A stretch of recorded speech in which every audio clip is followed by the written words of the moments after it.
Luto tayong corn tuna, guys. Ay, nilagay ko ng sibuyas. Sibuyas lang nilalagay ko. Tama naman. Huwag masyadong lutuin. Corn tuna.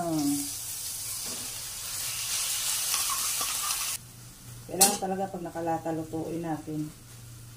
Lagyan natin ng paminta. Pag dilata, guys, di na ako naglalagay ng ng asin.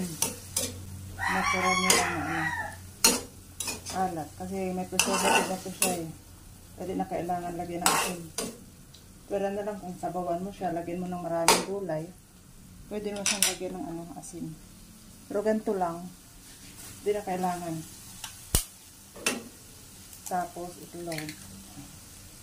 Mabilis ang luto ng corn tuna. Luto na yung itlog, guys. Pwede na tumaya-maya.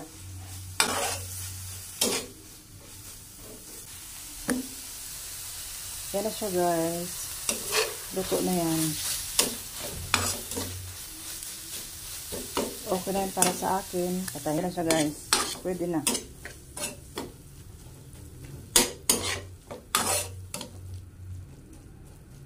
Kain na na.